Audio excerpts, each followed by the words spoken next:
नमस्कार, हरियाणा न्यूज देख रहे हैं आप और मैं हूं आपके साथ हितेंद्र। अपराध की दुनिया से आपको खबरदार करने के लिए लेकर हाजिर हूं क्राइम रिपोर्ट।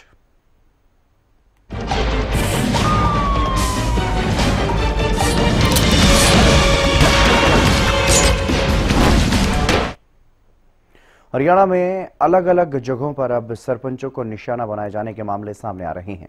पिछले दिनों जहां यमुनानगर, जींद और करनाल से इस तरह के मामले सामने आ चुके हैं, तो अब ताजा मामला सामने आया है पानीपत से। पानीपत में गांव सुताना के सरपंच प्रतिनिधि पर जानलेवा हमला हुआ है, फायरिंग की गई है। क्या है पूरा मामला, इस रिपोर्ट में आप देखिए।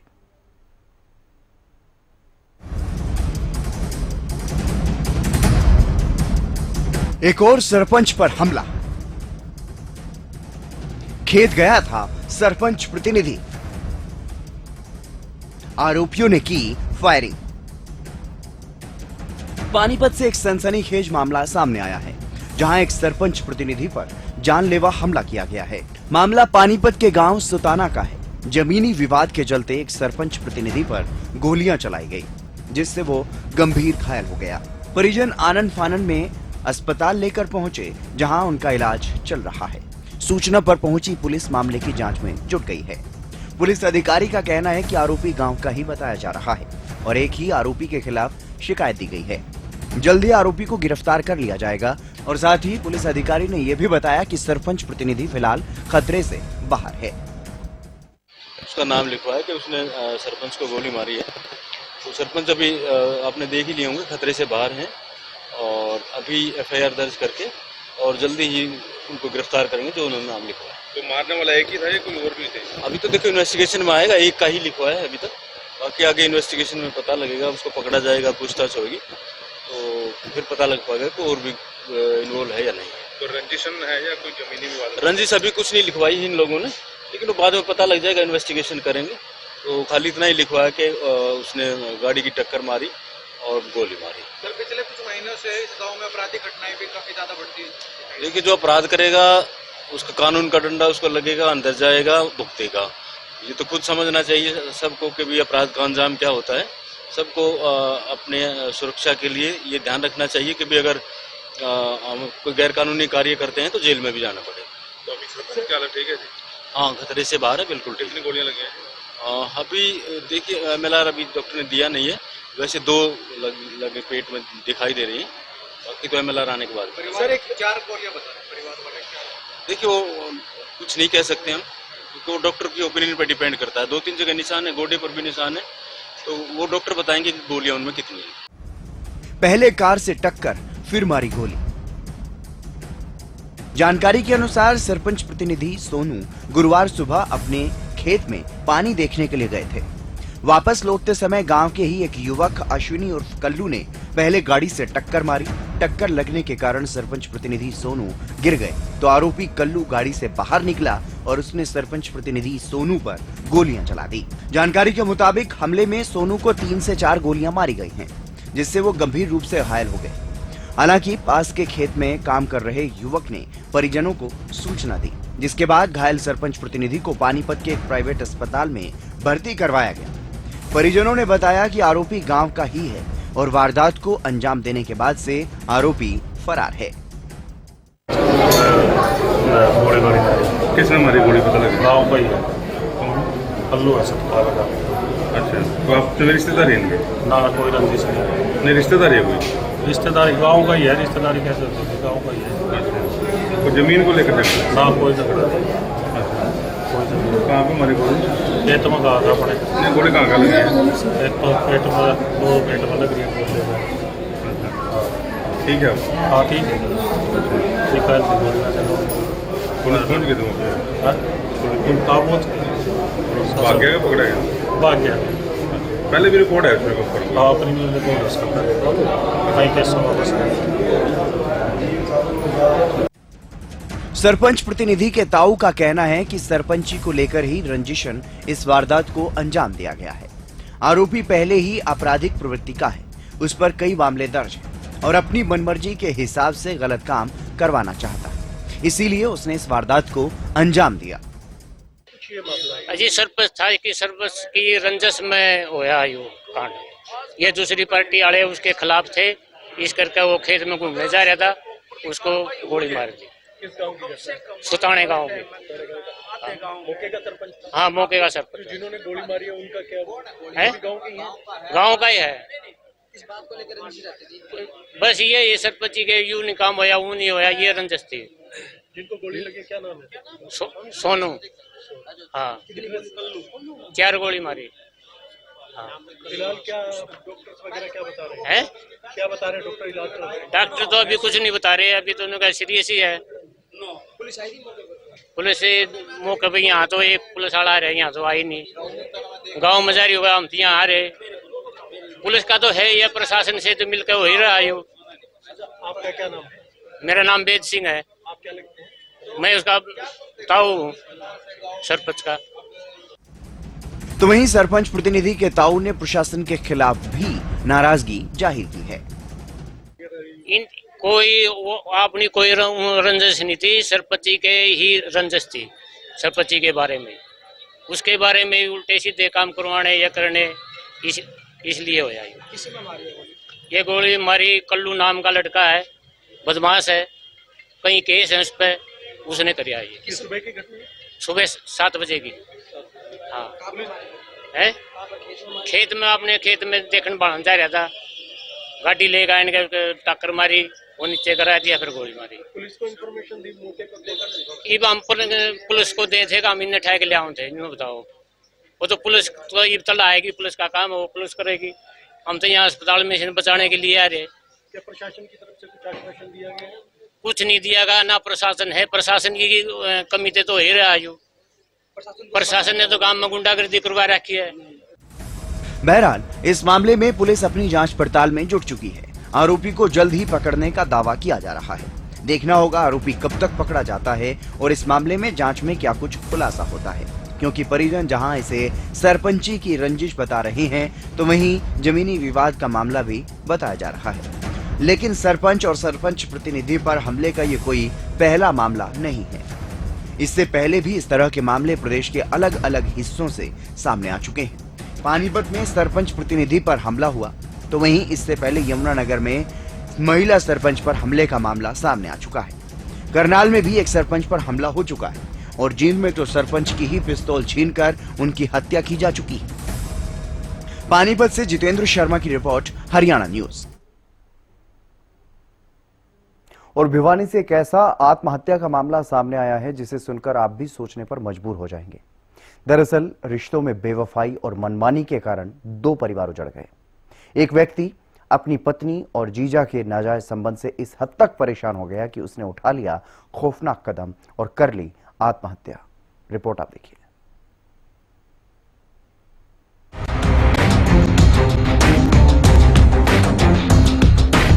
पति, पत्नी और वो। पति ने उठाया खौफनाक कदम, कर ली खुदकुशी।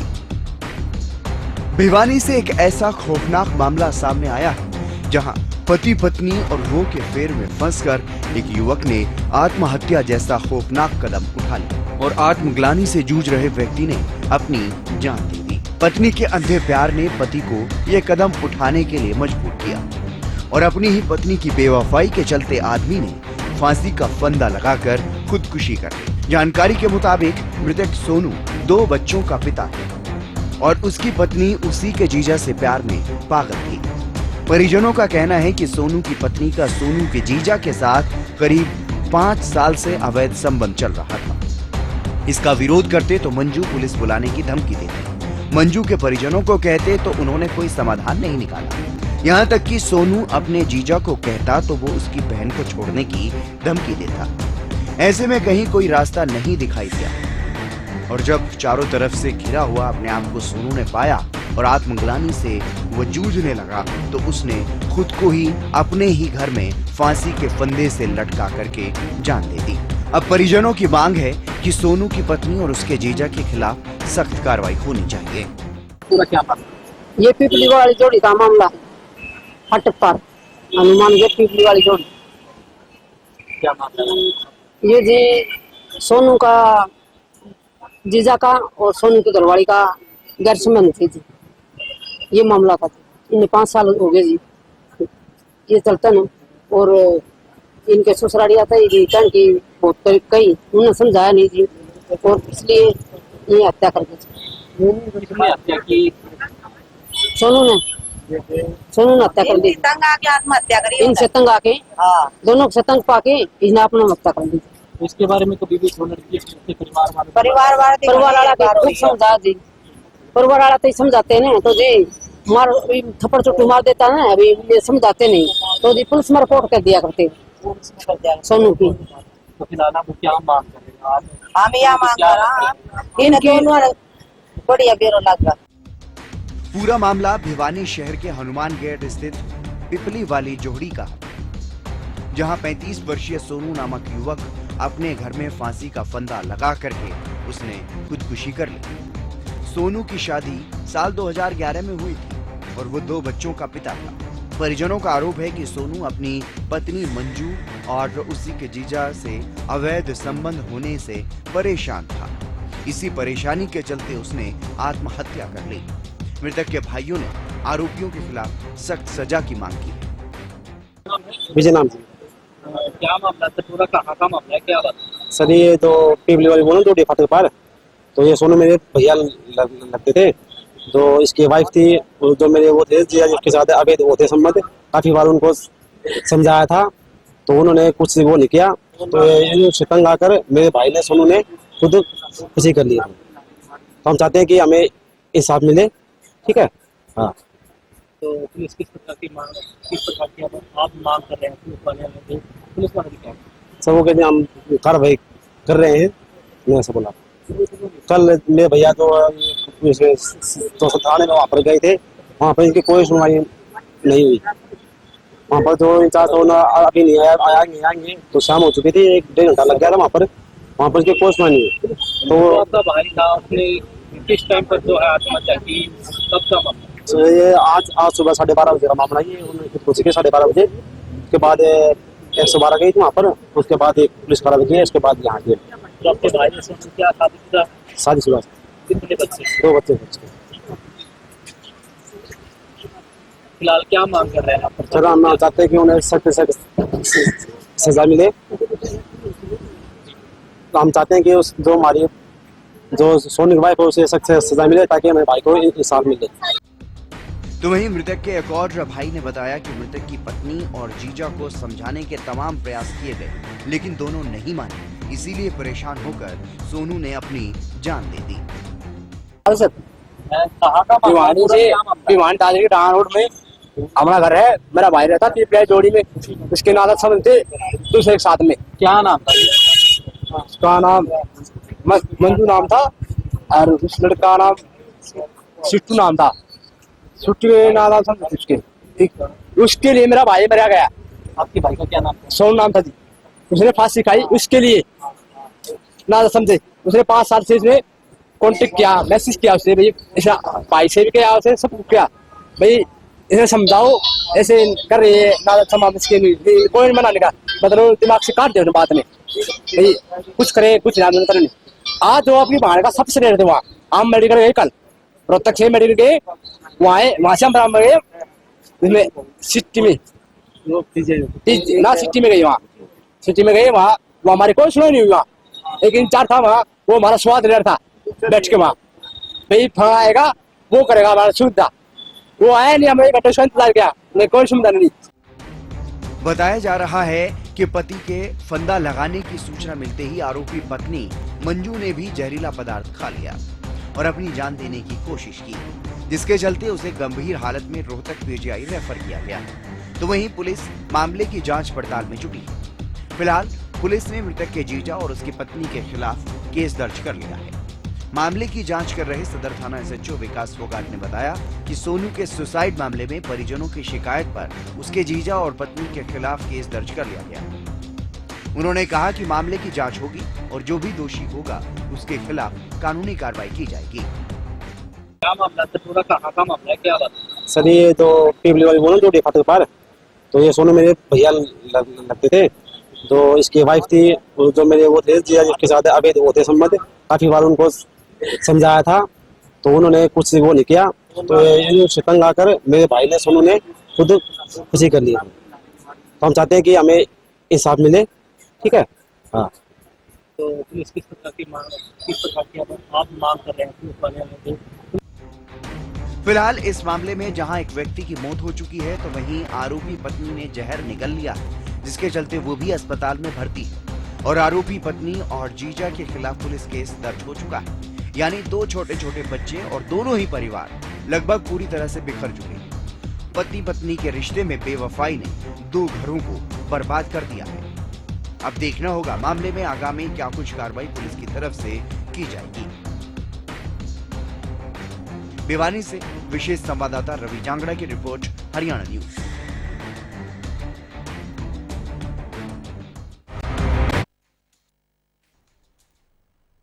और यमुनानगर से एक दहशत फैलाने वाला मामला सामने आया है, जहां गन पॉइंट पर एक शराब ठेके पर लूट की वारदात को अंजाम दिया गया, लेकिन पुलिस की सतर्कता के चलते 3 में से 2 आरोपी पकड़े भी गए। क्या है पूरा मामला, इस रिपोर्ट में आप देखिए।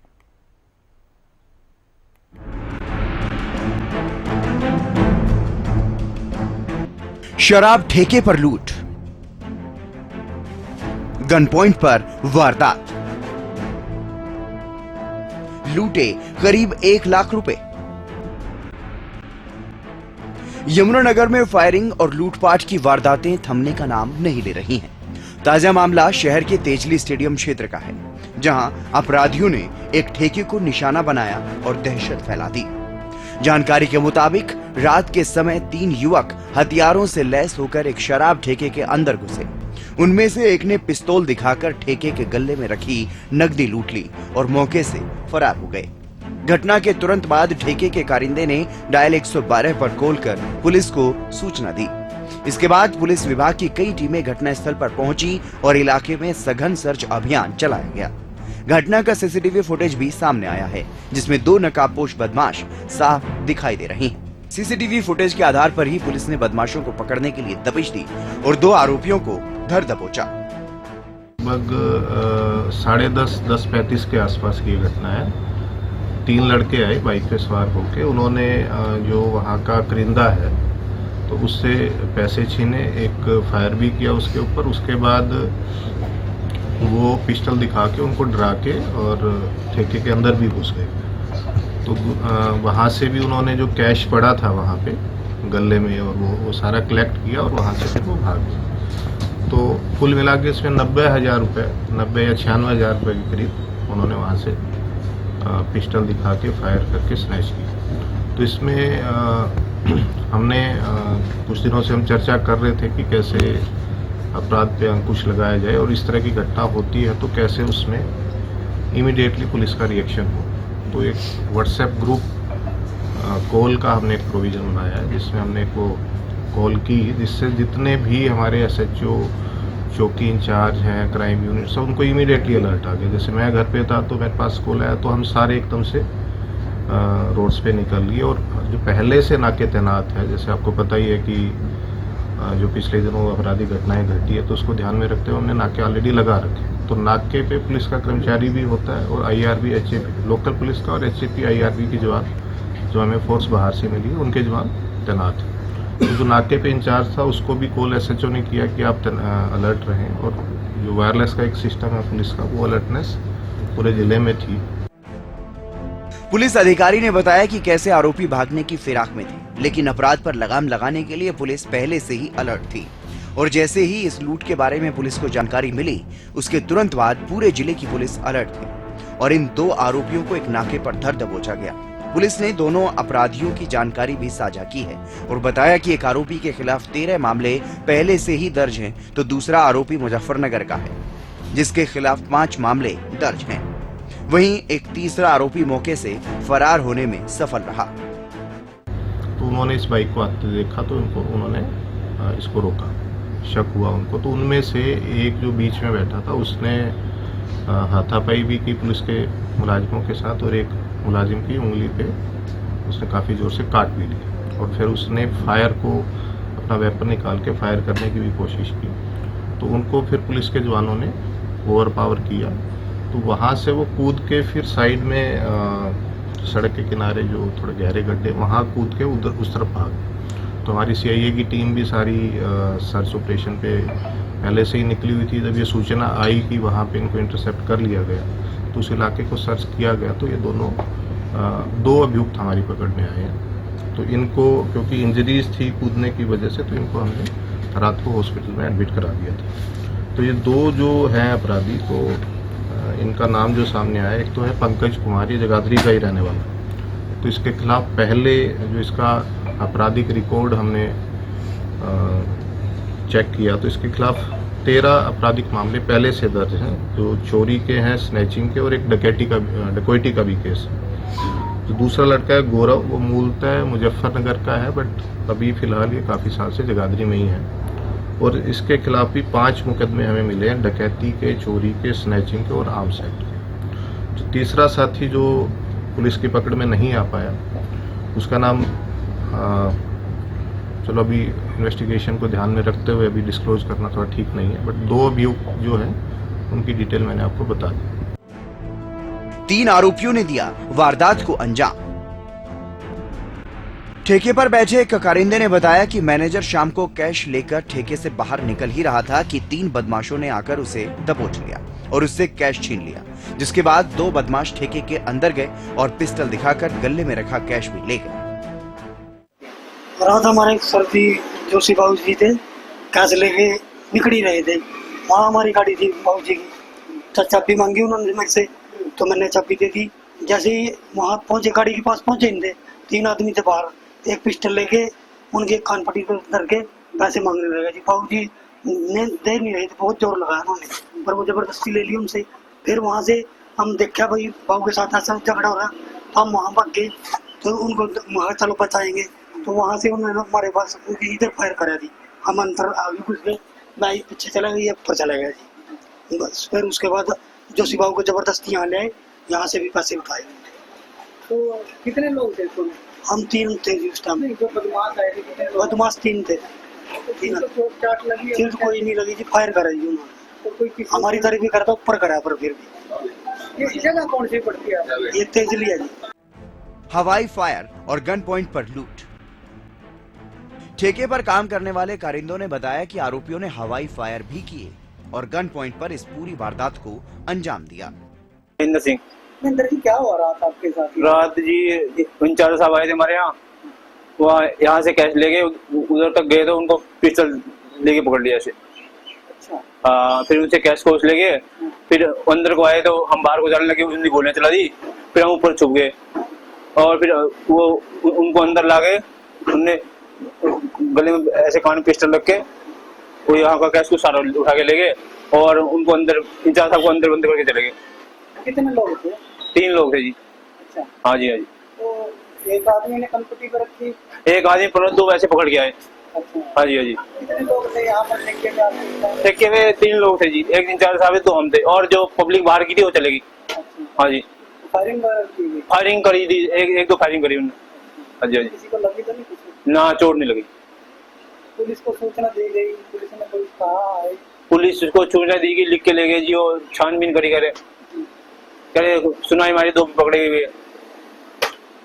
तो कैश के बारे में सारा उठा ले गए? सारा कैश वहाँ का वो कैश ले गए, यहाँ का गले। मामले में बताया जा रहा है कि आरोपी कुल 90 से 95,000 रुपए की लूट कर वहां से भागने की फिराक में थे, लेकिन पुलिस की सतर्कता के कारण 3 में से 2 आरोपी पकड़े गए। एक आरोपी वहां से भागने में कामयाब रहा। हालांकि पुलिस की तरफ से उसकी तलाश भी की जा रही है, लेकिन शहर में फायरिंग, लूटपाट और अन्य संगीन अपराधों में लगातार इजाफा देखने को मिल रहा है। इस तरह की घटनाओं से न सिर्फ शहर की कानून व्यवस्था पर सवाल उठ रहे हैं, बल्कि आम लोगों में भी डर और असुरक्षा का माहौल है। बहरहाल पुलिस भी पूरी तरह से अलर्ट नजर आ रही है, चाहे अपराधी किस्म के लोगों को पकड़ना हो या फिर उनका एनकाउंटर करना। लेकिन इस तरह की कड़ी कार्रवाई के बावजूद भी अपराध के मामलों में इजाफा हो रहा है।